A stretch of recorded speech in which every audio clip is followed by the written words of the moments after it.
আসসালামু আলাইকুম আমার আদরের ছোট ভাই বোনেরা, তোমাদের সবাইকে স্বাগতম। আমি যখন জিনতত্ত্ব চ্যাপ্টারটা তোমাদেরকে প্রথম পড়াই তখন কিন্তু আসলে এই চ্যাপ্টারটার বিবর্তন অংশটুকু আলোচনা করা হয় নাই কারণ সময় ছিল না, আর এই অংশ থেকে আসলে সিকিউ আসে না। এখান থেকে আসলে এমসিকিউ আসতে পারে। তো তোমরা অনেকেই চাও যে এই অংশটা পড়ে রাখতে, অ্যাডমিশনে সাহায্য করবে। তারপরে দু একটা টপিক থেকে হঠাৎ করে সিকিউ চলেও আসতে পারে। তো সেই হঠাৎ করে আসা টপিকটা যাতে কভার হয়ে যায়, আজকের এই ক্লাসটা তোমার জন্য, তুমি দেখে ফেললেই তোমার হয়ে যাবে ইনশাল্লাহ। দ্বিতীয় কথা, এই চ্যাপ্টারটা পড়ার আগেই একটা তোমাকে জানিয়ে দেই, এই চ্যাপ্টারটা তুমি বিশ্বাস করবা কি করবা না এটা সম্পূর্ণ তোমার ব্যাপার। কারণ এই চ্যাপ্টারে যে তথ্যগুলো লেখা আছে এগুলো অনেক সময় আমাদের ধর্মীয় বিশ্বাসের সাথে কিছুটা সাংঘর্ষিক হতে পারে। তো আমি একজন শিক্ষক হিসাবে, যেহেতু এটা বিজ্ঞান বইয়ে দেওয়া আছে এবং পরীক্ষায় পাশ করার জন্য পড়তে হবে, আমি সেই হিসাবে এখানে যেটা লেখা আছে আমি তোমাকে সেইটা পড়িয়ে দিব। It's totally up to you, তুমি এটাকে গ্রহণ করবা নাকি করবা না। ঠিক আছে, চ্যাপ্টারের নাম হলো বিবর্তন, এবং এখানে আমি তোমাকে মেইন পয়েন্টগুলো ধরিয়ে দিচ্ছি। বলা হয়েছে আজ থেকে 450 কোটি বছর আগে আমাদের পৃথিবীর জন্ম। এটা একটা এমসিকিউ হতে পারে। 450 কোটি, বর্তমানে সাল কত? 2000 সাল, 2025। কোথায় 450 কোটি? এই সালটা তুমি কল্পনাও করতে পারবে না, মানে তুমি জাস্ট কল্পনাও করতে পারবে না। ঠিক আছে, আচ্ছা। তো 450 কোটি বছর আগে যেই পৃথিবীর উৎপত্তি, সেখানে অনেক, এই প্রায় 300-350 কোটি বছর আগে পৃথিবীতে প্রথম প্রাণের জন্ম হয়, প্রাণ। এবং আমরা এখন ধারণা করি যে হয়তো মহাবিশ্বে আমরাই একমাত্র প্রাণী, আরও কোথাও প্রাণী থাকতে পারে, কিন্তু আমরা সেটা জানি না বা কখনো জানতে পারিনি। এবং ওই যে প্রথম একটা কোষ বা একটা প্রাণ, সেখান থেকে আস্তে আস্তে ইভলিউট করতে করতে, বিবর্তিত হতে হতে আজকে আমরা মানুষ, আজকে বিভিন্ন প্রাণী বা বিভিন্ন উদ্ভিদ চারপাশে তুমি যা দেখতে পাও। তো পরীক্ষায় প্রশ্ন আসবে ইভলিউশন শব্দটা কোথা থেকে এসেছে। এটা এসেছে ইভলভিয়ার থেকে, যার অর্থ বিকশিত হওয়া বা ধীরে ধীরে প্রকাশ পাওয়া, ধীরে ধীরে উন্মুক্ত হওয়া। আমি তোমাকে এমসিকিউগুলো দাগাই দিচ্ছি। এরকম বিবর্তন যে হয়েছে, এইরকম এই জিনিসটা প্রথম ভালো মতো বলেন বিজ্ঞানী এম্পেডক্লিস। তাকে বলা হয় বিবর্তনের জনক বা ফাদার অফ বিবর্তন। ঠিক আছে, ফাদার অফ ইভলিউশন তাকেই বলা হয়। ডেমোক্রিটাস বলেছেন যে শরীরের যে কোনো অঙ্গ পরিবেশের সাথে সেগুলা অভিযোজিত বা পরিবর্তন হয়। ঠিক আছে, আর অ্যারিস্টটল বিশ্বাস করতেন যে নিম্ন শ্রেণীর জীব থেকে আস্তে আস্তে উন্নত জীব তৈরি হয়েছে। বুঝতে পারলাম। আর ফরাসি বিজ্ঞানী বুফন, যারা ফুটবল খেলা দেখো, বুফন নামটা তোমাদের পরিচিত হওয়ার কথা, ইতালির গোলকিপার ছিল। কিন্তু পরীক্ষায় যদি আসে বুফন কোন দেশের বিজ্ঞানী, উত্তর কিন্তু আর ইতালি হবে না, এখানে কিন্তু উত্তর হবে ফ্রান্স। ঠিক আছে, তিনিও বিশ্বাস করতেন যে বসবাসকারী জীবগুলো নিয়মিত পরিবর্তন হচ্ছে। এগুলো থেকে কি আসবে? এমসিকিউ আসবে। এখন পরীক্ষায় প্রশ্ন আসতে পারে যে বিবর্তন কত রকমের, বিবর্তনের ধাপ কয়টা। তুমি বলবা যে বিবর্তন 3টা ধাপ, একটা মাইক্রো বিবর্তন, একটা ম্যাক্রো বিবর্তন, একটা মেগা বিবর্তন। মাইক্রো বিবর্তন মানে একদম ছোট্ট লেভেলে তোমার যে জিন আছে সেই জিনের লেভেলে যে মিউটেশন হয় বা সেটার যে ভ্যারিয়েশন তৈরি হয়, এই জিনের পরিবর্তনটা হলো মাইক্রো বিবর্তন। বুঝতে পারলাম। এরপরে জিনের পরিবর্তনের ফলে যখন প্রজাতি তৈরি হয়, যেমন প্রজাতি বলতে কি দেখবা যে প্রজাতির মধ্যে মানে এক হোমোর মধ্যে হোমোসেপিয়েন্স বা আরও অনেকগুলো প্রজাতি আছে। আমরা পড়ি না যে রুই মাছের অনেকগুলো প্রজাতি। তো প্রজাতির উপরে তাহলে দেখো, প্রজাতি যখন পরিবর্তন হয় সেটা হলো ম্যাক্রো বিবর্তন। আর যখন বড় বড় পরিবর্তন হয়, যেমন গোত্র, এক গোত্রের মোটামুটি সবাই একই, কিন্তু তার মধ্যে অনেকগুলো বর্গ, তার মধ্যে অনেকগুলো শ্রেণী, সবারই মূল বৈশিষ্ট্য একই, যেমন গরু এবং গরু আর আমরা কিন্তু সবাই একই স্তন্যপায়ী, খেয়াল করছো? কিন্তু কোথায় গরু, কোথায় মানুষ? তো এদের মধ্যে একটা মিল আছে না, কিন্তু বড়ও একটা অমিল আছে। এই বড় অমিলগুলো তৈরি হয় মেগা বিবর্তনের কারণে। তো এখান থেকে পরীক্ষা এভাবে প্রশ্ন আসতে পারে যে কোনটা থেকে কিভাবে আসলে ঘটনা ঘটে। বোঝাতে পেরেছি?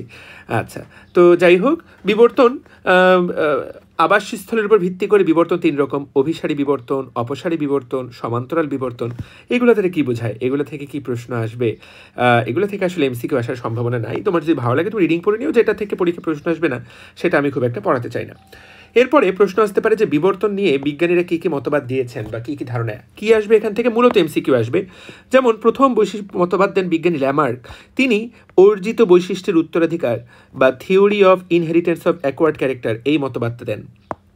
তারপরে ডারউইনিজম, ডারউইনের প্রাকৃতিক মতবাদ, থিওরি অফ ন্যাচারাল সিলেকশন। পরীক্ষার জন্য প্রচণ্ড ইম্পর্টেন্ট, এমসিকিউ আসবে।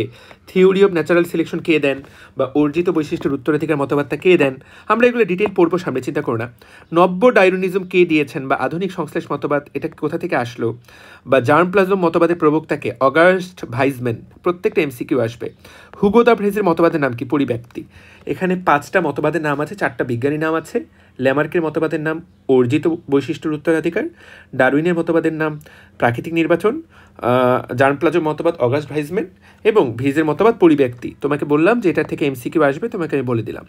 এরপর পরবর্তী প্রশ্ন আসবে যে ল্যামার্কের মতবাদগুলোর নাম কি। ল্যামার্কের নাম কি। পরের প্রশ্ন আসবে যে ল্যামার্কের অবদান কি কি। তো 1 নম্বর কথা, ল্যামার্কের অবদান হলো তার বিখ্যাত মতবাদ ল্যামার্কবাদ বা অর্জিত বৈশিষ্ট্যের উত্তরাধিকার। কিন্তু এটা ছাড়াও তোমাকে পরীক্ষায় প্রশ্ন করবে যে দেখো, এই যে আজকে আমরা বায়োলজি পড়াই, বায়োলজি শব্দটার জনককে ল্যামার্ক। মেরুদণ্ডী অমেরুদণ্ডী পৃথিবীর প্রাণীগুলোকে তিনি প্রথম চিহ্নিত করেন যে পৃথিবীতে মেরুদণ্ডী প্রাণী আছে, যাদের মেরুদণ্ড আছে, আবার যাদের মেরুদণ্ড নাই। তো এই হলো তার মতবাদ। মূলত এখান থেকেই পরীক্ষা 2টা MCQ আসবে। এখন ল্যামার্ক মূলত কি বলেন? ল্যামার্কের সূত্রের কয়টা সূত্র? ল্যামার্কের সূত্র 4টা। ল্যামার্কের সূত্র কয়টা? 4টা। প্রথম সূত্র বৃদ্ধি, দ্বিতীয় সূত্র পরিবেশের প্রভাব, তৃতীয় সূত্র ব্যবহার অব্যবহার, চতুর্থ সূত্র অর্জিত বৈশিষ্ট্যের উত্তরাধিকার। তোমরা বলবো ভাই এগুলোতে কিছু বুঝি না, কিন্তু বুঝো না বুঝো, তোমাকে আমি প্রত্যেকটাই বুঝাই দিব। পরীক্ষা MCQ আসবে ল্যামার্কের প্রথম সূত্রটা কী নিয়ে? বৃদ্ধি নিয়ে। দ্বিতীয় সূত্রটা কী নিয়ে? পরিবেশের প্রভাব নিয়ে। তৃতীয় সূত্রটা কী নিয়ে? ব্যবহার অব্যবহার নিয়ে। চতুর্থ সূত্রটা কী নিয়ে? অর্জিত বৈশিষ্ট্যের উত্তরাধিকার। নামগুলো আগে পড়ো, প্রত্যেকটা আমি বুঝাই দিচ্ছি। এটা থেকে পরীক্ষা প্রশ্ন CQ আসতে পারে যে ল্যামার্কের মতবাদ এবং ডারউইনের মতবাদ তুলনা করো। তো তুলনা করতে হলে তো আগে ল্যামার্কের মতবাদটা বুঝতে পারতে হবে। তো আমি তোমাকে জাস্ট বুঝাই দিচ্ছি, এই পেজটা রিডিং পড়লেই হয়ে যাবে, এটা চিন্তা করার কোনো কারণ নাই। তো ল্যামার্ক প্রথমেই বলেছেন যে প্রাণীগুলা তার নিজের ভেতরের শক্তির প্রভাবে বৃদ্ধি পায়, তার অন্তঃজীবনী শক্তি, নিজের প্রয়োজনেই সে বৃদ্ধি পায়, আস্তে আস্তে ছোট থেকে সে বড় হয়। ঠিক আছে, এইটা সে বলে, এটা নর্মাল কথা। এটা বলার জন্য মানে কে তাকে বড় করে এটা সে বলে নাই, সে বলেছে নিজের জীবনী শক্তির কারণে, নিজের চাহিদার কারণে সে আস্তে আস্তে বড় হয়। এরপরে সে বলেছে প্রাণীর উপরে পরিবেশের একটা প্রভাব আছে, পরিবেশ প্রাণীকে প্রভাবিত করে। এবং এটা কিন্তু সত্য, এই জিনিসটা কিন্তু আমরা এখনও বিশ্বাস করি। যেমন দেখো, যে ওই যে শীত এলাকায় যে সকল ভালুক থাকে তাদের গায়ের লোমগুলো অনেক অনেক মোটা, আবার যারা গরম এলাকায় থাকে তাদের গায়ে লোমগুলো অতটা মোটা হয় না, পাতলা হয়, কারণ না হলে তো গরমে সে মারাই যাবে। তো পরিবেশের একটা প্রভাব আছে, এইটুকু বুঝলেই আসলে হয়ে যায়। তারপর দেখো ব্যবহার অব্যবহার, এই কথাটা ল্যামার্ক বলেছে কোনো প্রাণী যদি কোনো কিছু বেশি ব্যবহার করে তাহলে সেই অঙ্গটা তার বড় হয়ে যায়, আর কোনো অঙ্গ যদি সে কম ব্যবহার করে তাহলে সেই অঙ্গটা তার শরীর থেকে হারিয়ে যায়। যেমন ল্যামার্ক বলেছিল জিরাফের গলাটা আসলে ছোটোবেলায় ছোট ছিল, কিন্তু সে যখন উঁচু ডালের পাতাগুলো খাওয়ার চেষ্টা করতো, ওই ডালগুলোকে পাড়ার চেষ্টা করতো, আস্তে আস্তে চেষ্টা করতে করতে একসময় তার গলাটা লম্বা হয়ে যায়। এইটা ল্যামার্ক এই কথাটা বলেছেন। ল্যামার্ক এই ধরনের কথা, এই কথাটা বলেছেন। আবার ল্যামার্ক এই কথাও বলেছেন তুমি যদি তোমার শরীরের কোনো অংশ ব্যবহার না করো তাহলে সেটা আস্তে আস্তে হারিয়ে যাবে। এইরকম কথা, ঠিক আছে, এইরকম কথা বলেছে। এবং ল্যামার্ক বলেছে যে আগে এই যে আজকে যে আমরা হাঁস মুরগি বলি, এদের আসলে আগে 4টা পা ছিল। বুঝাতে পারলাম? কি বলে, এরা আগে স্থলচর ছিল, প্রাচীনকালে এরা আদি স্থলচর ছিল, এবং আঙুলের গোড়া চামড়া বৃদ্ধি পেয়ে লিপ্তপদ বিশিষ্ট পাখির উদ্ভব ঘটেছে। আমি দুঃখিত, একটা লাইন আমি বলতেই ভুল করে ফেললাম, 4টা পা না। তো এই যে হাঁস এবং হাঁসের যে পা, এই পায়ের পরিবর্তনটা কেন হয়েছে? কারণ তারা পানিতে তাদেরকে সাঁতার কাটতে হতো। তো যে ওয়েবড ফিট, তুমি জাস্ট গুগল করে দেখো ওয়েব ফিট, তোমার পা আর হাঁসের পায়ের আঙ্গুল কিন্তু একরকম না, তুমি দেখলেই দেখতে পাবা, এটাকে বলা হচ্ছে ওয়েব ফিট। তো এই যে ওয়েব ফিট, হাঁসের পায়ের ওয়েব ফিট, এই ওয়েব ফিট যে তোমার আমার মতো না, এটা যে আলাদা, এইটা কিন্তু বলেছে যে হাঁসের সাঁতার কাটার প্রয়োজনে এরকম হয়ে গেছে। তো ব্যবহার অব্যবহার কে বলেছেন? ব্যবহার অব্যবহার বলেছেন এই বেটা ল্যামার্ক। এবং তিনি বলেছেন একবার যদি কারো গলা লম্বা হয়ে যায় তাহলে তার সকল বাচ্চা কাচ্চার গলা লম্বা থাকবে। এটারই নাম অর্জিত বৈশিষ্ট্যের উত্তরাধিকার। এই জিনিসটার নামই অর্জিত বৈশিষ্ট্যের, এই জিনিসটার নাম হলো অর্জিত বৈশিষ্ট্যের উত্তরাধিকার। ঠিক এই জিনিসটার নামই হলো অর্জিত বৈশিষ্ট্য, মানে একবার বৈশিষ্ট্যটা অর্জন করে ফেললে সেটা পরবর্তীতে চলতেই থাকবে। বুঝতে পারলাম? তা ল্যামার্কের মূল কথা 4টা কি? এই 4টা মূল কথা। তো তুমি যখন ভবিষ্যতে ল্যামার্কের বৈশিষ্ট্য পড়বা, সেখানে তুমি কিন্তু দেখো তা ল্যামার্কিজমের মূল কথা কি? অর্জিত বৈশিষ্ট্য একবার অর্জিত হলে সেটা সে উত্তরাধিকার, সেটা সে ধরে রাখবে। এটা 1809 সালে ল্যামার্ক দেয়, তার ফিলোসফিক জুলজিক বইয়ে MCQ আসবে। সে বৃদ্ধি পায় কেন? অন্তর্নিহিত শক্তির ফলে। পরিবেশের প্রভাব আছে তার জীবনে। কোন অঙ্গ ব্যবহার করলে সেটা বাড়ে, কম ব্যবহার করলে সেটা হারিয়ে যায়, এবং একবার একটা বৈশিষ্ট্য অর্জন করলে সেটা আজীবন থেকে যায়। বোঝাতে পারলাম? এবং এই তো ঠিক আছে। এবং নতুন নতুন প্রকরণ তৈরি হয় কিভাবে? এই যে সে তার নিজের প্রচেষ্টা করলে, ব্যবহার করলে, অব্যবহার করলে। মানে কি, ধরো একটা জিরাফ, তো কয়েক রকম জিরাফ তুমি প্রকৃতিতে পেতে পারো। কারো গলা লম্বা, কারো গলা খাটো, কারো গলা কারো গলা মাঝামাঝি। তো এরকম কেন হলো? কারণ কোনো জিরাফ উপরের ডালের পাতা খেতে গেছে, আবার কেউ খেতে চায়নি, কেউ বেশি ব্যবহার করেছে, কেউ কম ব্যবহার করেছে, কেউ প্রচেষ্টা বেশি চালিয়েছে, কেউ প্রচেষ্টা চালায় নেই। বোঝাতে পারলাম? তো এই ধরনের মতবাদকে বলা হচ্ছে যান্ত্রিক মতবাদ। যান্ত্রিক মতবাদ মানে হলো এই মতবাদটা আসলে প্রাণীর নিজের উপরে নির্ভর করে এবং এটার সাথে এটা আসলে খুব একটা বৈজ্ঞানিক ভিত্তি নাই। পরবর্তীতে বিজ্ঞানীরা এটার আসলে গ্রহণযোগ্যতা, এটাকে বিজ্ঞানীরা আসলে মেনে নেন নাই। তুমি এই জন্য ল্যামার্কের নাম বর্তমানে খুব একটা শুনবা না। এবং এসবের মূল উদ্দেশ্য কি? প্রকৃতি পরিবেশের সাথে খাপ খাইয়ে বেঁচে থাকে, এটাই ছিল ল্যামার্কের মূল উদ্দেশ্য। তাহলে ল্যামার্কের মতবাদ কবে দিয়েছে, কেন দিয়েছে, কিভাবে দিয়েছে, তুমি যদি আমি তোমাকে পুরোটা বুঝাই বললাম, পার্থক্য লেখার সময় তুমি এখন এই পয়েন্টগুলো আশা করি বুঝে বুঝে লিখতে পারবা। তো বিজ্ঞানীরা এই মতবাদটা এখন আসলে তেমন একটা গ্রহণ করে না। বিজ্ঞানীরা গ্রহণ করে কার মতবাদ? বিজ্ঞানীরা গ্রহণ করে ডারউইনের মতবাদ। এটাই বর্তমানে অধিক সমাদৃত এবং গ্রহণযোগ্য। তাহলে ডারউইনের মতবাদটাই বর্তমানে একটা বৈজ্ঞানিক মতবাদ। ডারউইনের মতবাদের মূল কথা কি? ডারউইন বলেছে প্রাকৃতিক নির্বাচন মতবাদ, অর্থাৎ প্রাণী কোনো কিছু করে না, প্রাণী কোনো কিছু করে না, বিবর্তন চলতেই থাকে, প্রকৃতি নির্বাচন করে কে টিকে থাকবে, কে টিকে থাকবে না। এই জায়গাটা, এইটাই হলো ডারউইনের কথা। ব্যাপারটা কিন্তু খুবই দারুণ, খুবই দারুণ বলতে তুমি এটা, অর্থাৎ তোমাকে জাস্ট এর মেইন কথাটা আমি সহজ ভাষায় বুঝাই দিই। ধরো একটা, এখানে 3টা জীব আছে, একটা এ, একটা বি, একটা সি। বুঝাতে পারলাম? তো দেখো, এটা এইরকম সাইজ, বিটা এরকম সাইজ, সিটা এরকম সাইজ। ধরো এর শক্তি হলো 100, বি এর শক্তি হলো 200, সি এর শক্তি হলো 20। খেয়াল করছো? তো প্রকৃতি নির্বাচন করবে যে কে টিকে থাকবে। এখন তোমাকে যদি বলতো যে এদের মধ্যে কে টিকে থাকবে, তুমি কিন্তু বলবা যে হয়তোবা 200 টিকে থাকবে, কারণ 200 এই বি এর শক্তি সবচেয়ে বেশি। কিন্তু আমি যদি তোমাকে বলি এরা যখন যেই অবস্থায়, ধরো এটা হলো আজ থেকে 10 লক্ষ বছর আগের ঘটনা, যখন প্রকৃতিতে একই প্রজাতির, বা ধরো এরা হলো তেলাপোকা, তেলাপোকার 3টা প্রজাতি এখন আছে। একজনের শক্তি 100, একজনের শক্তি 200, একজনের শক্তি 20। বোঝাতে পারলাম? ধরো এখানে 3 প্রজাতির তেলাপোকা প্রকৃতিতে আছে। এখন প্রকৃতিতে এই তেলাপোকাগুলো কি খায়? ধরো এই তেলাপোকাগুলা, এদের একটা স্পেসিফিক খাবার আছে, এই তেলাপোকাগুলোর একটা স্পেসিফিক খাবার আছে পোকা। ধরো এই যে লাল পোকা, নীল পোকা এবং হলুদ পোকা। খেয়াল করো, এ খায় লাল পোকা, বি খায় নীল পোকাগুলোকে খায়, আর সি খায় হলুদ পোকাগুলোকে। মানে এদের খাবারটাও আলাদা।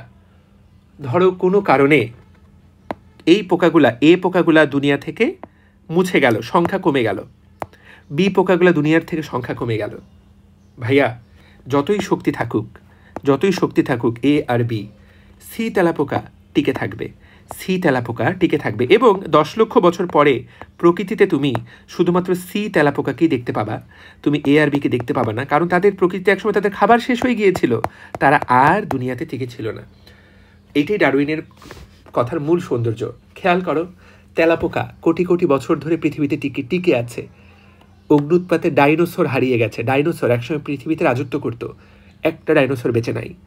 তার মানে খেয়াল করো, সার্ভাইভাল অফ দ্য স্ট্রংগেস্ট না, কে সবচেয়ে শক্তিশালী সেটা গুরুত্বপূর্ণ না। প্রকৃতিতে টিকে থাকার জন্য কে সবচেয়ে ফিট, কার খাবার টিকে আছে, প্রকৃতির সাথে কে খুব বেশি, প্রকৃতির সাথে কে অ্যালাইন্ড হয়ে যেতে পারছে, সেই আসলে টিকে থাকবে। এটা আসলে প্রকৃতি ঠিক করে দুনিয়াতে কে বেঁচে থাকবে, কে বেঁচে থাকবে না। এটাই হলো ডারউইনের কথার মূল কথা। এটার নাম হলো প্রাকৃতিক নির্বাচন মতবাদ। এটার নামই প্রাকৃতিক নির্বাচন মতবাদ। তুমি যদি বুঝতে পারো তাহলে তুমি একটা বিশাল জ্ঞান অর্জন করলা। তোমার মনে হতে পারে যে দেখ আমি কি বুঝতে পারলাম। এবং এই যে তুমি এটা বিশ্বাস করো কি না করো, সেটা হলো আমরা তো বর্তমানে হোমোসেপিয়েন্স, আমরা তো মানুষ, রাইট? আমরা হলাম হোমোসেপিয়েন্স, আমরা হলাম আধুনিক মানুষ। হোমোসেপিয়েন্স মানে আধুনিক মানুষ, হোমোসেপিয়েন্স মানে আধুনিক মানুষ। আজ থেকে 70,000 বছর আগে, বেশি না, মাত্র 70,000 বছর আগে আমরা সমাজবদ্ধ জীব হয়ে সমাজ তৈরি করি। আমাদের ইতিহাস, তুমি যদি মানুষের লাস্ট ইতিহাস জানতে চাও, তুমি যদি নবী রাসূলদের ইতিহাস দেখো মহানবীর ইতিহাস 1500 বছর আগে, যীশু খ্রিস্টের ইতিহাস 2000 বছর আগে। তুমি যদি মুসা আলাইহিস সালাম, যেটা কিনা ইহুদিরা যাকে বলে মোজেস, আমরা যদি তার ইতিহাস চিন্তা করতে চাই, ধারণা করা হয় তার ইতিহাস আজ থেকে 2500 বছর আগের, এবং তার কিছুদিন আগেই ধরো 3000 বছর আগের ইতিহাস হলো ইব্রাহিম আলাইহিসসালাম, যাকে বলা হয় যে মুসলমান জাতির জনক, তাদের ইতিহাস। ইতিহাসগুলো কিন্তু খুব বেশি পিছনের না, মাত্র 3000। তারপর মানুষ এসেছে দুনিয়াতে 70,000 বছর আগে, বা দুনিয়াতে বলতে আজকের মানুষ, এরকম তোমার আমার মতো মানুষ যারা কথা বলতে পারে, সমাজ তৈরি করতে পারে। কিন্তু মানুষের জন্ম কবে? পিছনে একটা বক্স দেওয়া আছে। মানুষের জন্ম কবে? তুমি তাকায় দেখো, 2 কোটি বছর আগে। দেখো আধুনিক মানুষের জন্ম কবে? মাত্র 25,000। আমি তো 70,000 বললাম, তারপরও এখানে বলা হয়েছে আধুনিক মানুষের জন্ম কবে? মাত্র 25,000 বছর আগে। মানুষের যে ইতিহাস, লাস্ট যে ইতিহাস, তুমি সনাতন ধর্ম বা হিন্দু ধর্মকে বলা হয় আদি, খুব সনাতন ধর্ম, প্রাচীন ধর্ম, সেইটার ইতিহাস লাস্ট কয় হাজার বছর? 4000 থেকে 5000 বছর পুরাতন, এর বেশি না। আধুনিক মানুষ যেখানে 25,000 বছর, কিন্তু পৃথিবীতে মানুষ আসছে কবে? 2 কোটি বছর আগে। আর মানুষ প্রথম সমাজ তৈরি করে কবে? প্রথম সামাজিক জীবন 10 লক্ষ বছর আগে। 10 লক্ষ। এই তিনটেই এমসিকিউ, তোমার চিন্তার খোরাক দিয়ে দিলাম। তো এই যে এই মানুষ, 2 কোটি বছর আগের মানুষ, আর বর্তমান তুমি আর আমি, তোমার আর এর মধ্যে আকাশ আর জমিনের পার্থক্য। আকাশ আর মাটি যেমন আলাদা, এই 2 কোটি বছর আগের মানুষের সাথে বর্তমান মানুষের আকাশ আর জমিন পার্থক্য। সো বর্তমান আমরা, এই যে আধুনিক মানুষ, আমরা হলাম হোমোসেপিয়েন্স। এর মধ্যে অসংখ্য হোমো এসেছে, আরও কয়েকশো রকমের হোমো এসেছে দুনিয়াতে, যারা আমাদের মতোই ছিল। আমাদের মতো বলতে মানুষ যাদেরকে আমরা বলছি, একটা নির্দিষ্ট ক্রাইটেরিয়াকে আমরা মানুষ বলি, কিন্তু আমাদের মতোই ছিল, কিন্তু অনেক বেশি আলাদা ছিল, অনেক অনেক অনেক আলাদা। ওরা ছিল ডাম্ব, একদম পিওর একটা ডাম্ব। ডাম্ব বলতে তুমি যেমন এত বুদ্ধি করে, কিন্তু এই হোমোগুলা গেল কোথায়? ওদেরকে আমরা দুনিয়াতে দেখি না কেন? কারণ ওরা আমাদের সাথে প্রতিযোগিতা টিকতে পারেনি। হোমোসেপিয়েন্সের যে মেধা, হোমোসেপিয়েন্সের যে বুদ্ধি, এদের সাথে লড়াইয়ে ওরা হারিয়ে গেছে। হোমো হ্যাবিলিস, হোমো নিয়েন্ডারথাল, তুমি জাস্ট একটু গুগল করলেই পাবা প্রাচীন মানুষ কেমন ছিল। তারা হোমোসেপিয়েন্সের সাথে যুদ্ধে হারিয়ে গেছে। তারা প্রকৃতির সাথে যুদ্ধে টিকতে পারেনি, তারা বুদ্ধি করে টিকতে পারেনি, সেজন্য তারা হারিয়ে গেছে। আমরা এখন প্রকৃতির সাথে টিকে আছি। হতে পারে 50 বছর পর, 100 বছর পর, 1000 বছর পর প্রকৃতি আমাদের উপর খেপে গেল, এমন একটা অগ্নুৎপাত হলো পুরো পৃথিবীতে, সবাই মারা গেল, অল্প কিছু জীব টিকে থাকলো, আবার নতুন করে শুরু হলো। We never know. এবং দেখো, মুসলমান ধর্মে, খ্রিস্টান ধর্মে এরকমই একটা মহাপ্লাবনের কথা বলা আছে। নূহ আলাইহিসসালামের সময় পুরো পৃথিবীর সকল জীব মারা গিয়েছিল, শুধুমাত্র নূহ আলাইহিসসালামের নৌকাতে, নোয়াস আর্ক, আর্ক মানে তার যে নৌকা, সেই নৌকাতে যারা উঠেছিল তাদের থেকে বর্তমান প্রজন্ম, অর্থাৎ আদম আলাইহিসসালাম থেকে নোয়া পর্যন্ত যত মানুষ এসেছিল, ওই সময় দুনিয়াতে যত মানুষ ছিল, সব মরে গেছে ওই এক প্লাবনে। এটা নিয়ে কিন্তু অনেক সিনেমাও তৈরি হয়েছে। তো ভবিষ্যতে হতে পারে, তা আমরা জানি না, উই জাস্ট নেভার নো। তাহলে এইটাই ডারউইনের মতবাদকে বিজ্ঞানীরা এখন গ্রহণ করেন, না হলে তুমি ব্যাখ্যা করতে পারবা না। ডারউইনের মতবাদ যদি সত্য না হয়, পৃথিবীতে তেলাপোকা পাওয়ার কথা না, পৃথিবীতে শুধু শক্তিশালী জীব পাওয়ার কথা। মানুষ কি সবচেয়ে শক্তিশালী? নো, মানে না। আমাদের যে হাতি, বাঘ কত বেশি শক্তিশালী, কিন্তু আমরা টিকে আছি। তাহলে এইটি হলো ডারউইনের মতবাদের মূল কথা। মূল কথার নাম কি? Survival of the fittest. এবং এই কথাটা ডারউইন কোথায় প্রকাশ করেন? তার বই origin of species by means of natural selection, এই বইয়ে। এটা তিনি 1859 সালে লেখেন। দেখো প্রায় 50 বছর পরে। বুঝতে পেরেছি, যারা জীবন সংগ্রামে জয়ী হয় শুধুমাত্র তারাই প্রকৃতিতে বেঁচে থাকে। Survival of the fittest. কারা বেঁচে থাকবে? যারা জীবন সংগ্রামে বেঁচে থাকবে, তারাই হলো বেঁচে থাকবে। Survival of the fittest. বোঝাতে পেরেছি? তো ডারউইন বলেছেন, 3টা সিদ্ধান্ত নিয়েছেন তিনি। এক হলো পৃথিবীতে জীবন সংগ্রাম থাকবে, এখানে জিতবে কারা? যোগ্যতমরা, সার্ভাইভাল অফ দ্য ফিটেস্ট। এবং এসব করতে করতেই, ফিটেস্ট হতে হতেই যোগ্য, এই দেখো নতুন প্রজাতির উৎপত্তি। দেখবা মানুষ কিন্তু ধীরে ধীরে আরও বেশি বুদ্ধিমান হয়ে যাচ্ছে, যত দিন যাচ্ছে মানুষের চিন্তা ক্ষমতা, মানুষ কিন্তু প্রতিনিয়ত পরিবর্তন হচ্ছে। বোঝাতে পারলাম? এই যে সার্ভাইভাল অফ দ্য ফিটেস্ট এবং ন্যাচারাল সিলেকশন, যোগ্য প্রাকৃতিক নির্বাচন। প্রকৃতি ঠিক করে দিবে ভবিষ্যতে কারা টিকে থাকবে, কারা টিকে থাকবে না। বুঝতে পারলাম? তাহলে জীবন সংগ্রাম চলবে। এই জীবন সংগ্রামে টিকে থাকার জন্য প্রতিনিয়ত নিজেকে পরিবর্তন করতে হবে। কথা ক্লিয়ার? ওকে। এখন এই যে জীবন সংগ্রামের, মূলত জীবন সংগ্রামটা আসলে কি? এই যে মানুষ বাড়ছে কিন্তু খাবার নাই, দেখছো? এই যে একটু আগে যেটা বললাম, দেখো যে এরা বাড়ছে, 100টা এই তেলাপোকা আছে, 200টা এটা আছে, কিন্তু খাবার নাই। তো তুমি যদি এরকম বংশ বাড়াও, কিন্তু যদি প্রকৃতিতে খাবার না থাকে, তাহলে তুমি একসময় হারিয়ে যাবা। তো এই ঘটনা প্রবাহে কারা টিকে থাকবে? এরা টিকে থাকবে। তুমি বাকিটা তোমার মতো করে রিডিং পড়বা। তোমার পরীক্ষায় যদি প্রশ্ন আসে ল্যামার্ক এবং ডারউইনের মতবাদের তুলনা করো, তুমি কিন্তু পুরোপুরি তুলনাটাই কিন্তু আলাদা। ল্যামার্ক বলেছে যে প্রচেষ্টা করতে করতে অঙ্গগুলোর উন্নতি হয়, ব্যবহার করলে উন্নতি হয়, ব্যবহার না করে হারিয়ে যায়, একবার একটা অর্জন করলে সেটা আজীবন থেকে যায়। এইটা ডারউইন বলে নাই। ডারউইন বলেছে যে আসলে মানুষ বা প্রাণীগুলা তাদের উচ্চ হারে বংশবৃদ্ধি করতে থাকে, একসময় তার খাবার আর বাসস্থানে যদি সংকট পড়ে অনেকেই হারিয়ে যায়। এই জীবন সংগ্রামে কারা টিকে থাকে? যারা যোগ্যতম, যারা প্রকৃতির সাথে মিলতে পারে, এবং এভাবেই নতুন প্রকৃতির প্রজাতি তৈরি হয়। That's all. তোমার পরীক্ষায় সিকিউ যদি একটা প্রশ্ন আসে সেটা এইটা, যদি এমসিকিউ এখান থেকে আসে তাহলে এইরকম এমসিকিউ আসবে। আমি তোমাকে পুরাটা খেয়াল করিয়ে দিলাম। আমি তোমাকে বলবো তুমি জাস্ট এই পেজটা রিডিং পড়ে ফেলবা। ডারউইনিজম, নব্য ডারউইনিজম এগুলো আসলে খুব একটা পরীক্ষায় আসবে না। তুমি এটা রিডিং পড়ে নিবা। আমি তোমাকে বলবো, আমি তোমাকে যা বুঝাই দিচ্ছি তুমি রিডিং পড়লে পুরাটাই বুঝতে পারবা, না বোঝার কোনো কারণ নাই। নব্য ডারউইনিজমের জাস্ট কয়েকটা বিজ্ঞানী নাম পড়বে, এটা কারা এই নব্য ডারউইনিজম প্রস্তাব করেছেন। এমসিকিউ আসবে, এছাড়া এখান থেকে প্রশ্ন আসবে না। ওকে, আচ্ছা। এখন এই যে বিবর্তনের সপক্ষে প্রমাণ, তোমার কাছে এরকম এটা থেকে এমসিকিউ আসতে পারে যে পৃথিবীতে যে বিবর্তন হয়েছে, তুমি দেখো অঙ্গ সংস্থানিক প্রমাণ। দেখো মাছের হৃৎপিণ্ডে 2টা প্রকোষ্ঠ, উভচর প্রাণীর কয়টা? 2টা। কিন্তু সরীসৃপের দেখো আস্তে আস্তে প্রকোষ্ঠ বাড়ছে। পাখি আর স্তন্যপায়ীর দেখো, আচ্ছা দুঃখিত, মাছের 2টা প্রকোষ্ঠ, উভচরের দেখো 3টা, 1 2 3। সরীসৃপের কয়টা? 1 2 3 4, কিন্তু অসম্পূর্ণভাবে। দেখো এই জায়গায় একটা গ্যাপ আছে, 4টা প্রকোষ্ঠ কিন্তু আলাদা। পাখি আর স্তন্যপায়ীর 4টা প্রকোষ্ঠ। তাহলে 2টা প্রকোষ্ঠ, 3টা প্রকোষ্ঠ, 4টা প্রকোষ্ঠ অসম্পূর্ণভাবে, 4টা প্রকোষ্ঠ কমপ্লিট। আস্তে আস্তে উন্নত হচ্ছে। যে কেউ একজন বলে দিতে পারে যে আসলেই তো নিশ্চয়ই এভাবে উন্নত হচ্ছে। এইটা একটা প্রমাণ। তাহলে দেখছো এটাকে কি বলবো আমরা? তুলনামূলক অ্যানাটমি। তুমি গঠন দিয়ে তুলনা করে চিন্তা করলা। আবার তুমি এরকম কল্পনা করো, এই যে মেরুদণ্ডী প্রাণীর মস্তিষ্ক, তুমি তাকায় দেখো, একটা মাছের মস্তিষ্ক, ব্যাঙের মস্তিষ্ক, সাপের মস্তিষ্ক, পাখির মস্তিষ্ক, স্তন্যপায়ী, সবগুলোই দেখতে একই রকম। প্রত্যেকেরই একই রকম জিনিস আছে। প্রত্যেকের সেরেব্রাম আছে, প্রত্যেকের সেরেবেলাম আছে, প্রত্যেকের মেডুলা আছে, প্রত্যেকের স্নায়ু আছে, সবারই সব আছে। ওদেরটা অনুন্নত, আমাদেরটা উন্নত। এখান থেকে দেখাই যাচ্ছে যে যারা পানিতে থাকে মাছ, তারা সবচেয়ে কম উন্নত। যারা 2টা মাঝামাঝি থাকে তারা মাঝামাঝি। সরীসৃপ, তারপরে পাখি, তারপরে মানুষ। বলার চেষ্টা করা হয় প্রকৃতিতে বিবর্তনটা এভাবেই হয়েছে। সবার জন্ম এভাবেই হয়েছে, বা প্রাণীগুলোর জন্ম এভাবেই হয়েছে। তো এইটা একটা তুলনা। তাহলে এইটাকে বলা হচ্ছে তুলনামূলক, তুলনা করে তুমি বলতে পারো। আবার এখানে একটা বলা হয়েছে, এটা খুব ইম্পর্টেন্ট, এমসিকিউ আসবে। সমসংস্থ অঙ্গ মানে কি? সমসংস্থ, সম মানে একই, সংস্থ মানে অবস্থান, একই জায়গায় অবস্থান। তুমি দেখো তোমার যেখানে হাত, গরুর সেখানে সামনের পা, কুকুরের সেখানে সামনের পা। দেখো মানুষের হাত আর বিড়ালের সামনের পা 2টাই তো দেখতে হুবহু একই রকম। এমনকি তিমির যে হাত আছে, আমি তোমাদেরকে ছবি দিব আজকে গ্রুপে, তিমির ফ্লিপার দেখতে হুবহু একই রকম। বাদুরের ডানা আমাদের সামনের হাতের মতো।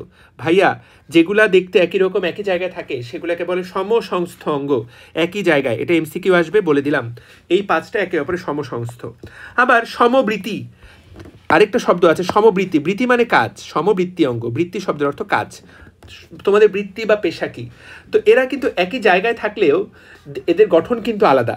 যেমন পাখির ডানা আর প্রজাপতির ডানা, 2টারই কাজ এদেরকে উড়তে সাহায্য করা। বাদুরের ডানা, 2টারই কাজ এদেরকে উড়তে সাহায্য করা, কিন্তু এদের গঠন কি একই?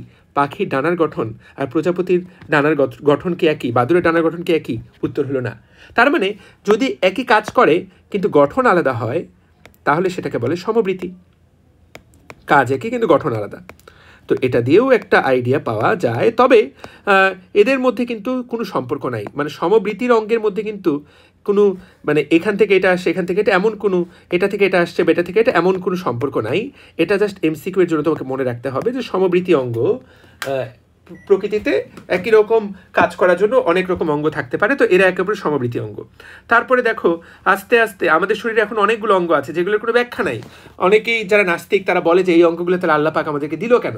তো এই দিল কেন, এটার পরবর্তীতে ব্যাখ্যা, নতুন নতুন ব্যাখ্যা আবিষ্কার হচ্ছে। এখন যেটাকে নিষ্ক্রিয় অঙ্গ মনে হয়, এক সময় ভবিষ্যতে সেটাকে মনে হবে যে আজকে যে একটা নিষ্ক্রিয় অঙ্গ বলে মনে হচ্ছে, ভবিষ্যতে সেটাকে মনে হবে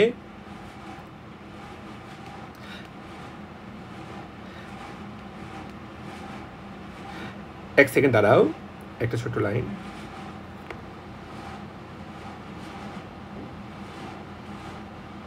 ওকে, তো আজকে যেটাকে নিষ্ক্রিয় অঙ্গ বলে মনে হচ্ছে, ভবিষ্যতে সেটাকেই তোমার মনে হবে যে এটার অনেক কাজ আছে। তো নাস্তিকরা এটা নিয়ে প্রশ্ন তোলে যে আল্লাহ আমাদেরকে এমন কোনো অঙ্গ কেন দিল, আমাদেরকে গায়ের কোনো লোমের তেমন কোনো কাজ নাই, আবার চোখের যে কোণার মধ্যে তোমার নাকের দিকে যে চোখের কোণায় যে অঙ্গটা থাকে নিকটেটিং মেমব্রেন, এইটার তো কোনো কাজ নেই, আল্লাহ এটা কেন দিল? আল্লাহ আক্কেল দাঁতকে কেন দিল? আক্কেল দাঁত ছাড়াই তো আমরা দিব্যি বেঁচে থাকতে পারি। আল্লাহ আমাদেরকে কানের যে পেশিগুলো আছে সেই পেশি দিয়ে তুমি কান নাড়াইতে পারি না, কেন দিল? তো কক্কিস কেন দিল, অ্যাপেন্ডিক্স কেন দিল, এটা অনেক নাস্তিকরা প্রশ্ন করে। তো এগুলোর কাজ বিজ্ঞান ধীরে ধীরে আবিষ্কার করছে, যেগুলোর একদমই কাজ নেই তা না। তবে যেটা আপাতত যেটা আবিষ্কার হয়েছে সেটা হলো যে এই কথা বল আপাতত যেটা আবিষ্কার হয়েছে সেটা হলো যে এই জিনিসগুলো একসময়, যেমন হাতির শরীরে তো হাতি তো কান নাড়িতে পারে, গরু তো কান নাড়িতে পারে, আমরা পারি না। হ্যাঁ, তো এগুলোর আসলে তো আমাদের শরীরে একসময় কাজ ফুরাই গেছে। এগুলা আজ থেকে 1 লক্ষ 1.5 লক্ষ 2 কোটি বছর আগে, 1 কোটি বছর আগে মানুষের শরীরে এগুলো কাজে লাগতো, কিন্তু এখন আর কাজে লাগে না। তো এগুলো বলার চেষ্টা করেছে। তো তোমার পরীক্ষা এখান থেকে আসবে এমসিকিউ, কোনগুলা মানুষের শরীরের নিষ্ক্রিয় অঙ্গ। তোমার পরীক্ষা এমসিকিউতে এগুলো এমসিকিউর জন্য এটা পড়ে নিবা। বুঝাতে পারলাম? আবার দেখো, পৃথিবীর সকল ভ্রূণ দেখতে একই। মাছের ভ্রূণ, ব্যাঙের ভ্রূণ, কচ্ছপের ভ্রূণ, মুরগির ভ্রূণ, শুকরের ভ্রূণ, গরুর ভ্রূণ, খরগোশের, মানুষের ভ্রূণ, সবার ভ্রূণ দেখতে একই। এটা দিয়েও অনেকে বলার চেষ্টা করেছে,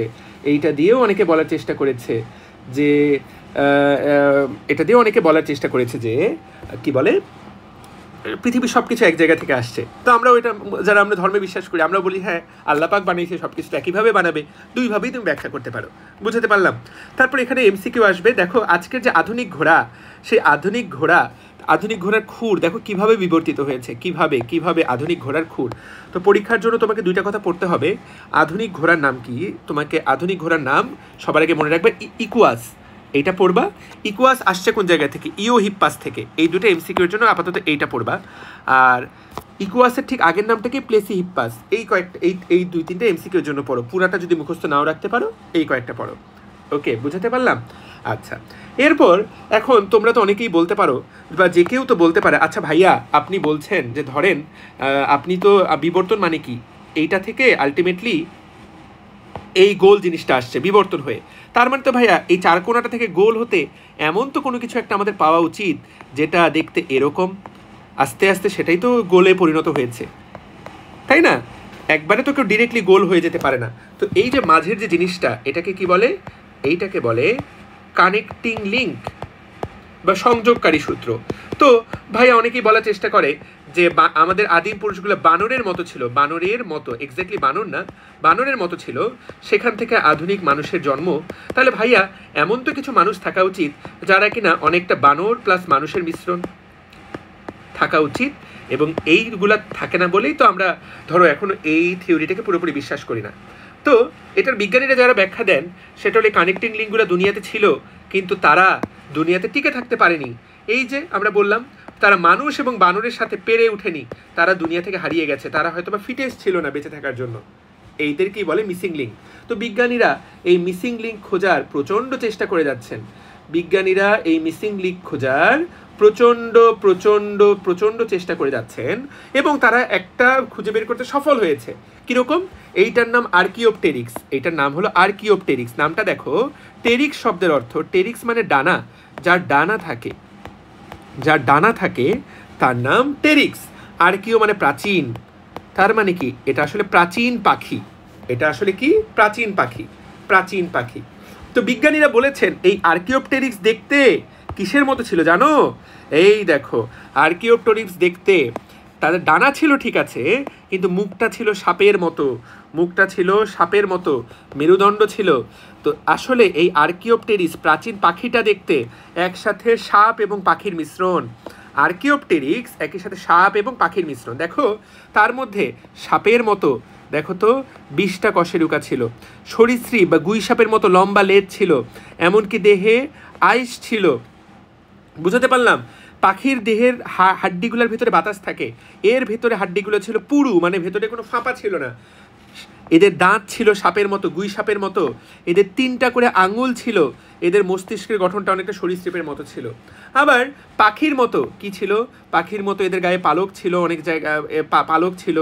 তারপরে এদের ঠোঁট ছিল পাখির মতো, হ্যাঁ, গলার মধ্যে ফার্কুলা ছিল, যেটা এখনো পাখির শরীরে থাকে, এবং এদের তাপমাত্রা পাখির মতোই হোমোথার্মিক পরিবেশের সাথে ওঠানামা করত। তো বিজ্ঞানীরা ধারণা করেন যে এই আধুনিক পাখির উৎপত্তি হয়েছে এইখান থেকেই, এবং এই পাখিটা ছিল সাপ এবং পাখির মিশ্রণ। সেই জন্য বিজ্ঞানী হাক্সলি বলেছেন আজকের যে পাখিগুলা তারা হলো মহিমান্বিত সরীসৃপ, গ্লোরিফাইড সাপ, গ্লোরিফাইড রেপটাইল। এই কথাটা তোমাকে জানতে হবে। এখান থেকে এমসিকিউ আসবে, এটা থেকে এমসিকিউ আসবে, তোমাকে আমি ক্লিয়ারলি বলে দিলাম, আশা করি পারবা। ঠিক আছে, দ্যাটস অল। তো আমি তোমাকে বলে দিলাম যে মানুষ কবে এসেছে, তার মানুষের ইতিহাস কবে, এটা তুমি পড়ে ফেলবা। পরীক্ষায় এমসিকিউ আসতে পারে মানুষের জন্ম কোন সালে, কোন যুগে, ইপোক, কোন ইপোকে, মনে রাখবা প্লিওসিন। আর আধুনিক মানুষের জন্ম রিসেন্ট ইপোকে। এখান থেকে কি কি এমসিকিউ পড়বা? 6 থেকে 7টা। দেখো পৃথিবীতে প্রাণের উদ্ভব কবে? 250 কোটি বছর আগে। এই এমসিকিউটা পড়বা, পৃথিবীতে প্রাণের উদ্ভব কবে? 250 কোটি বছর। মাছের উদ্ভব 50.5 কোটি। ঠিক আছে, উভচরের উদ্ভব 37.5 কোটি। ওকে, ডাইনোসর 22.5 কোটি।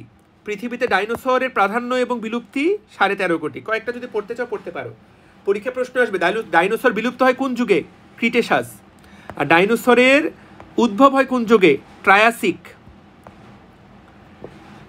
দাঁতযুক্ত পাখি তৈরি হয় প্রথম কোন যুগে? জুরাসিক ওয়ার্ল্ড নামে শুনে থাকবা, দাঁতযুক্ত প্রথম পাখি। এবং এই যে ক্রিটেশাস, জুরাসিক, ট্রায়াসিক, এইটাকে বলা হয় সরীসৃপের যুগ, এইটাকে বলা হয় সরীসৃপের যুগ। দেখতে পাচ্ছ তুমি, যা জুরাসিক ওয়ার্ল্ড লিখে সার্চ দাও, জুরাসিক শব্দটা কোথা থেকে আসছে? এইখান থেকে।